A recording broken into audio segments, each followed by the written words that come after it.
जो काही प्रकार घडलेला आहे, मतदानाच्या वेळी जो गोंधळ झालेला आहे, भाजपा कार्यकर्त्यांना मारहाण केलेली आहे, तर या बाबतीत आपण तक्रार देखील दाखल केलेली आहे. काय नेमकं? काल इथे मुक्ताईनगर नगर परिषदेची म्हणजे नगरपंचायतची निवडणूक पार पडलेली आहे आणि जो काही प्रकार इथे मुक्ताईनगर शहरामध्ये घडलेला आहे, मुक्ताईनगरच्या इतिहासात हा पहिल्यांदा घडलेला आहे. तर निवडणूक आहे तर ती निवडणुकीसारखी लढवली गेली पाहिजे, पण इथे सगळीकडे गुंडागिरी झाली, तानाशाही झाली, प्रत्येक बूथमध्ये जाऊन पैसे वाटले गेले. त्याच्यानंतर बूथमध्ये जिथे बूथ एजंट म्हणून एकच व्यक्तीला बसायचा अधिकार आहे, तिथे 2-2, 3-3 लोक शिवसेनेचे बसलेले होते. त्यांनी मतदारांवर पूर्णपणे दबाव आणायचा प्रयत्न केला आणि पूर्ण शहरामध्ये दहशत त्यांनी ह्या लोकांनी पूर्ण तिथे तयार केली आणि लोकांना पूर्ण दडपायचा इथे प्रयत्न केला गेला.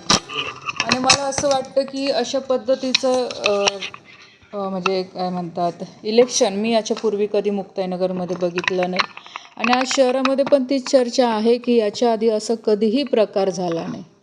तर इथल्या आमदार जे एवढं मतदानाच्या वेळेस म्हणजे आपल्या प्रचाराच्या वेळेस म्हणत होते की म्हणजे रक्षा खडसेंचे आरोप हे खोटे आहे, इथे कोणत्याही प्रकारची गुंडागिरी नाही आहे, तर त्यांच्या वागण्यावरनं त्यांनी हे सिद्ध करून दाखवलं सगळ्या जनतेला.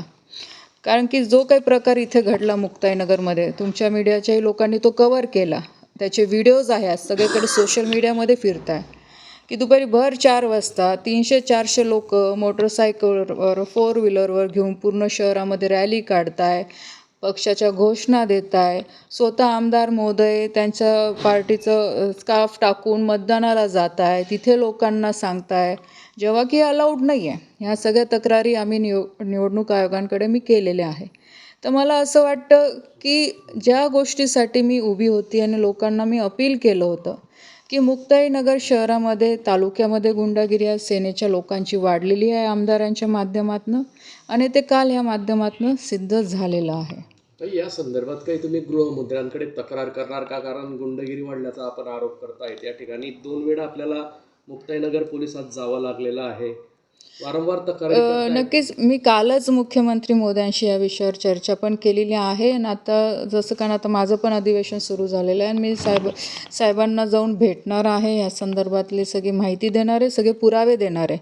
आणि मला हे माहिती आहे की आमदार महोदय परत जाऊन तिथं सगळा ड्रामा करतील की खडसेंचे लोक, कारण की आत्तापर्यंत आमदारांनी म्हणजे विकास कामांच्या मुद्द्यापेक्षा खडसेंचाच फायदा करून इथे म्हणजे काम केलेलं आहे असं मला वाटतं आणि ते करतही आले. तुम्ही निवडणुकीच्या काळात पण बघितलं असेल, प्रचाराचे असताना फक्त खडसे, बाकी दुसरं की आम्ही लोकांसाठी काय करणार आहे, काय विजन आहे, की जे काही इथे समस्या आहे त्या कशा सोडवणार आहे याच्यावर कमी बोलले असतील, पण खडसेंना पूर्ण टार्गेट केलं असेल तर परत ते त्याच पद्धतीने साहेबांना जाऊन सांगतील. पण आज तर माझ्याकडे पुरावे आहे, सगळे भारतीय जनता पार्टीचे कार्यकर्त्यांनी इथे बघितलं, आम्ही स्वतः सगळ्यांनी बघितलं, लोकांनी बघितलेलं आहे, तर मी देवेंद्रजींना ह्या सगळ्या गोष्टी पुराव्यासह दाखवणार आहे. काल जो एकंदरीत प्रकार झालेला आहे, शक्तीप्रदर्शन असेल, घोषणाबाजी असेल किंवा बाहेरून आणलेली तुम्ही म्हटल्याप्रमाणे गुंडगिरी असेल, तर या गुंडगिरीमुळे जी काही दडपशाही